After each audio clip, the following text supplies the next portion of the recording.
क्षेमं करामि तथ शासन सुव्रताख्यं क्षेमं करामि तत् शासन सुव्रताख्यं सत्सम्पदा प्रशमितो नवीनामधेय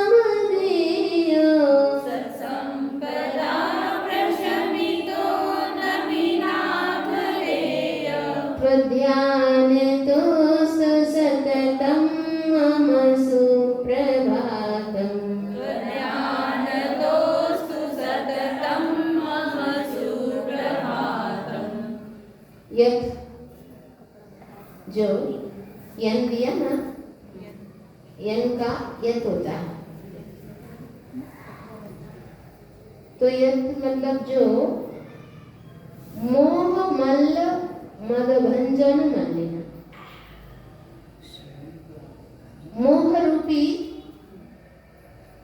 मल्ल के मद का भंजन से नाश करने वाले हैं ऐसे हमारे हे मल्लिनाथ भगवान। क्षेमंकरा विदित शासन सुकृतम। क्षेमंकर का अर्थ होता है कल्याण कर, सबके लिए कल्याण देने वाला। कौन था?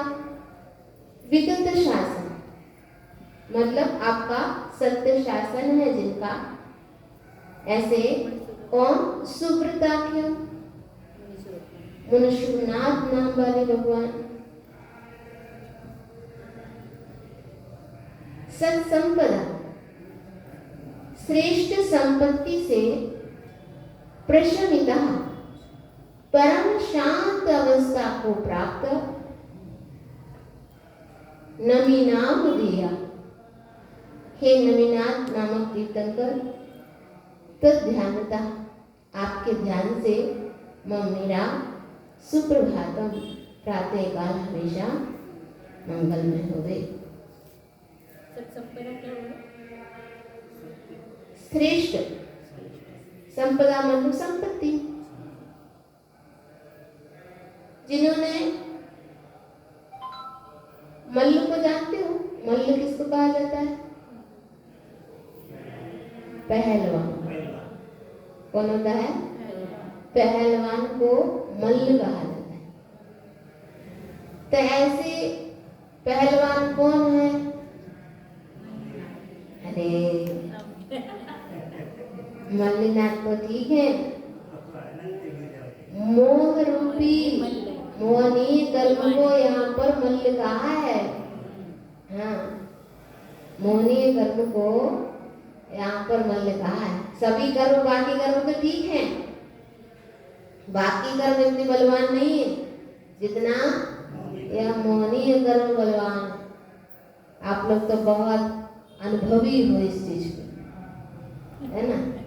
माता जी कितना सोचते हैं फिर भी छूटता नहीं है, कई बार कर नहीं पाते हैं। ऐसा क्यों होता है? ऐसा क्यों होता है? ऐसा होता है बहुत कुछ सोचने के बाद भी हम कर नहीं पाते हैं। वास्तविकता ज्ञात है, वास्तविकता मालूम है, सबका स्वरूप भी मुझे मालूम है कि धन का क्या होगा, परिवार का क्या होगा, पुत्र का क्या होगा, पति का क्या होगा, सबको ज्ञात है।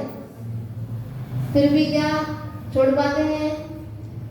नहीं परिवार को छोड़ पाते हैं, ना ही उस धन संपत्ति को छोड़ पाते हैं। उसको मालूम है कि ये मेरे साथ जाने वाला नहीं है, ज्ञात है, उसको मालूम है, फिर भी उसी में लगा हुआ। क्यों लगा हुआ है? ये उसका काम है। किसका काम है? मोहनी कर्म का काम चलता रहता है, तो अपने स्वरूप को प्रकट होने नहीं देता। तो ऐसे पहलवान रूपी मोह को भी उसका, पहलवान लोग कहते हैं ना, आजा मेरे पास इतना बल है, तो आकर के दिखा ना मेरे सामने। क्या करता है? मेरे पास इतना बल है, मेरे पास इतना बल है। पहलवान लोग अपना ताकत दिखाना चाहते हैं। तो ऐसे ही मोहनीय कर्म भी कहता है, आजा तू मेरे साथ, मेरे को जीतने वाला कौन होगा, मैं इन सबको हरा देता हूँ, ऐसा मोहनी कर्म कहता रहता है। तो उस घमंड को भी, किसको, मोहनी कर्म के घमंड को भी, मद को भी किसने नाश कर दिया? हमारे अति बलवान, अतुलनीय, अनंत बल के धारी कौन थे? हमारे मल्लीनाथ लोग। क्योंकि तीर्थंकरण का तो बचपन से ही अतुलनीय बल होता है, बड़े होने के बाद तो और दूर की बात, फिर तो तीर्थंकर बनने के बाद तो और दूर की बात, लेकिन बचपन से ही इन लोगों के पास तो अतुलनीय बलवान है। जो पहलवानों को तो कुछ है ही नहीं, कुछ शक्ति नहीं, उससे भी अधिक बल। तो ऐसे मोह रूपी मल के मद का नाश करने वाले, भंजन से लिया नाश करने वाले हमारे मल्लीनाथ भगवान। और क्षेमाकर, क्षेम का अर्थ है कल्याण का, कल्याण करने वाले।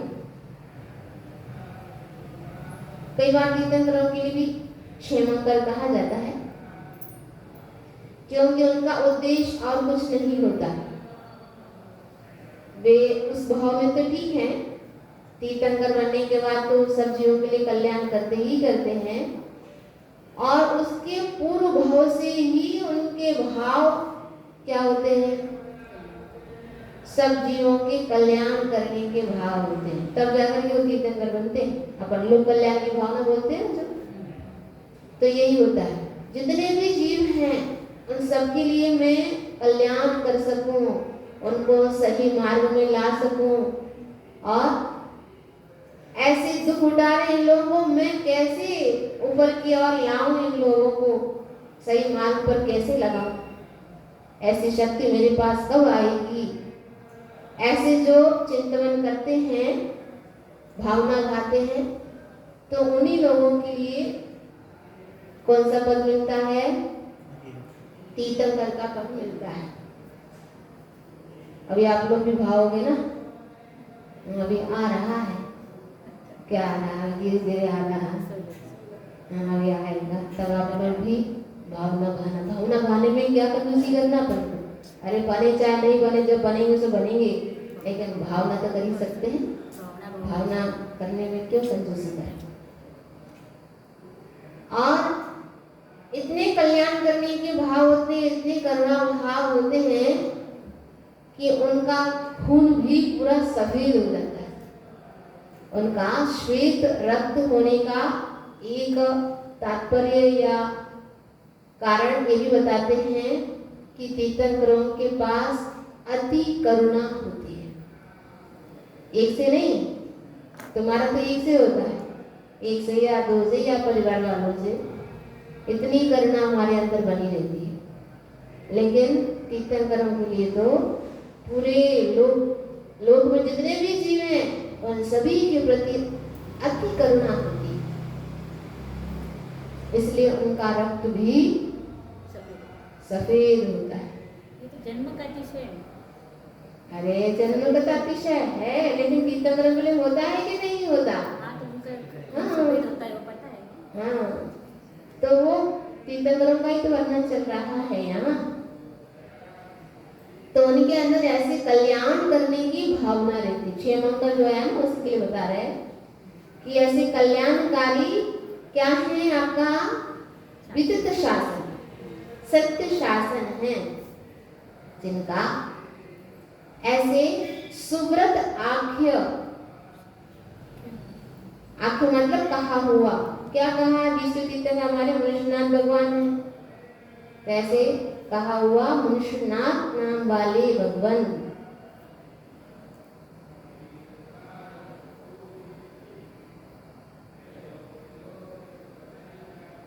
सुव्रत पे सबको लगाते हैं, कई अर्थ निकाल सकते हैं। और सुव्रत क्या होता है? जो मुनि राजों का जो व्रत होता है वही सुव्रत होता है, कई अर्थ निकल आता है इसमें से। तो ऐसे हमारे भगवान का कल्याणकारी शासन भी था और सत्य शासन भी था। ऐसे मनुष्यनाथ भगवान और सत संपदा, संपदा मात्र नहीं लिखा। मतलब एक एक शब्द इतना महत्वपूर्ण है। संपदा मात्र रख देंगे तुम्हारी संपदा भी आ जाएगी। तुम भी अपनी कहना हमारे पास भी संपदा है, मैं भी भगवान बन जाऊँ, तो तुम भी भगवान बन जाओ। तो इसलिए मात्र संपदा शब्द नहीं रखना, सत संपदा, हाँ श्रेष्ठ संपत्ति है। उन्होंने अपने श्रेष्ठ संपत्ति से क्या किया? प्रशमिता, शमित, शमित में भी और प्राव लगा प्रकृष्ट और विशेष रूप से, और विशेष रूप से शमित है, मतलब शांत है।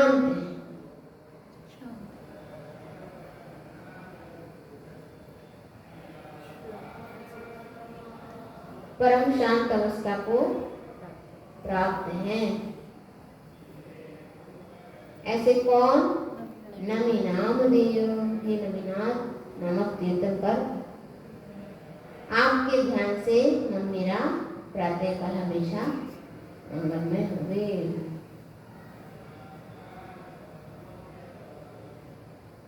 अब आगे और कहते हैं, तापीच गोचर रुचिरोज्ज्वल नेमिनाथ, तापीच गोचर रुचिरोज्ज्वल नेमिनाथ, घोरोपसर्ग विजयञ्जिन पार्श्वनाथ, घोरोपसर्ग विजयञ्जिन पार्श्वनाथ, स्याद्वाद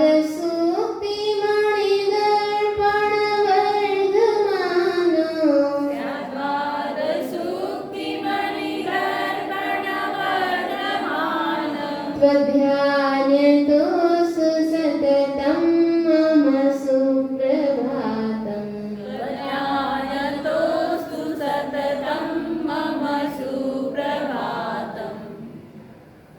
तापिच गुच्छ रुचिरोज्ज्वल नेमिनाथ, तापिच से लिया तमाल वृक्ष, और गुच्छ मतलब उसके समूह, उसका समूह।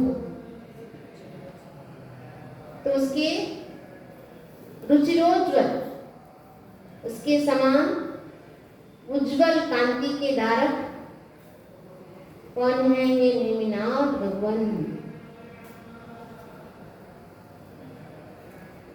और घोरोपसर्ग विजय, भयंकर उपसर्ग को जीतने वाले प्रसिद्ध हैं।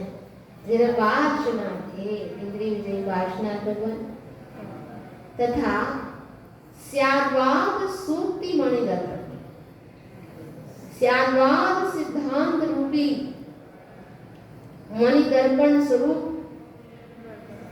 वर्धमान, हे वर्धमान जिनेन्द्र, तो ध्यानतः आपके ध्यान से मम मेरा सुप्रभातम प्रातः काल सततम हमेशा होवे। तमाल एक वृक्ष है ना?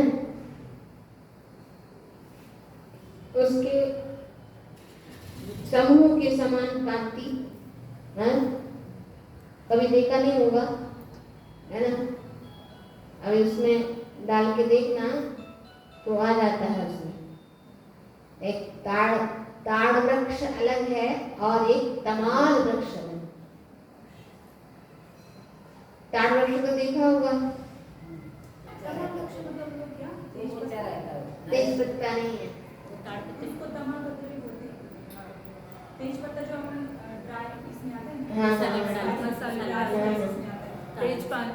तेज पत्ता उसको भी तमाम रखते तो कैसा रहता है? वो तो हरा ही रहता होगा ना। शेप से मतलब नहीं है, यहाँ पर रंग चाहिए, रंग। हाँ, यहाँ ग्रीन नहीं लेना है ना, यहाँ थोड़ा सा नीलापन चाहिए, नीलापन। तो उसका समूह थोड़ा नीलापन होगा, आप लोग उसमें सर्च कर सकते हो, उसमें तमाल वृक्ष आता है। एक ताड़ वृक्ष अलग आता है, एक तमाल वृक्ष अलग आता है। ताड़ी तो देखा होगा, ताड़ी भी नहीं देखा। ताड़ पत्र जिसके पत्ते पर शास्त्र लिखे जाते थे, वो ताड़ पत्र अलग है, और उसके फल भी आते हैं। हाँ, ताड़पत्र में बनाए हुए होते हैं, उसका दर्शन तो अपन हो जाते हैं, ताड़पत्र ग्रंथों के दर्शन तो हो जाते हैं, लेकिन उसको व्यवस्थित करके उसके बाद लिखे जाते हैं, ऐसे नहीं लिखते उसमें, है ना। तो वही पत्ते काम में आते हैं, ताड़ वृक्ष के पत्ते काम में आते, विशेष होगा उसमें कुछ चीज, ऐसी चीजें। तो ऐसे एक ताड़ वृक्ष अलग है और तमाल वृक्ष अलग। तो तमाल वृक्ष के समान कांति के धारक, उसके समूह के समान कांति के धारक हमारे नेमिनाथ भगवान, और घोर उपसर्ग को सहन किया है, मतलब उसको भी जीत लिया, सहन नहीं किया, जीत ही लिया है। ऐसे हमारे पार्श्वनाथ भगवान। कौन सा उपसर्ग हुआ था, सबको प्रसिद्ध है, कमठ ने उपसर्ग किया था क्या? बता ना किसने उपसर्ग किया था? पार्श्वनाथ भगवान के ऊपर किसने उपसर्ग किया था? कमठ ने किया था।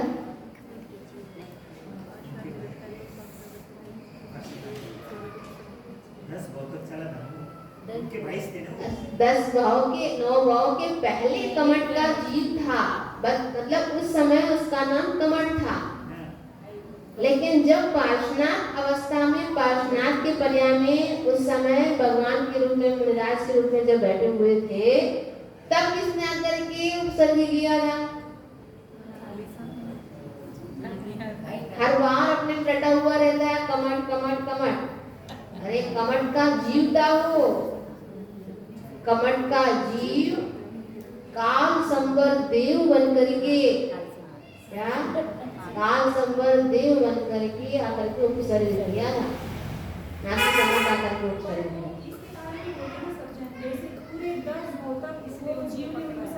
ठीक है, उसका वैर भाव चला आया, वैर भाव के लिए बोलते हैं, इतने भावों से भावों तक वैर भाव चला आता है, इसलिए अपने वैर भाव को मिटा लो थोड़ा, है ना। अपने अंदर भी कभी कषाय ज्यादा नहीं रखो, 4-4 महीने में क्षमा याचना करते जाओ, किसी के मन में ऐसे भाव बन ही ना पाए।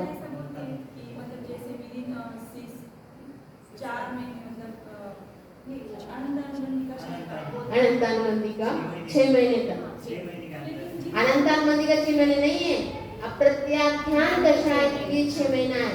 मतलब जो सम्यक दृष्टि जीव रहता है, उसकी कषाय की वासना का काल, वासना के काल के लिए बताते हैं, वासना काल उसका 6 महीने तक ही है। अगर उसके ऊपर उसकी कषाय चली जाए तो उसका सम्यक दर्शन छूट जाता है और अनंतानुबंधी में पहुंच जाता है।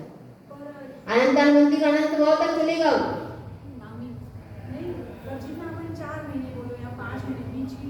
हाँ, क्षमा याचना कर लो, उसका तो लगता ही लगता है, लेकिन समय दर्शन तो नहीं छूटेगा ना।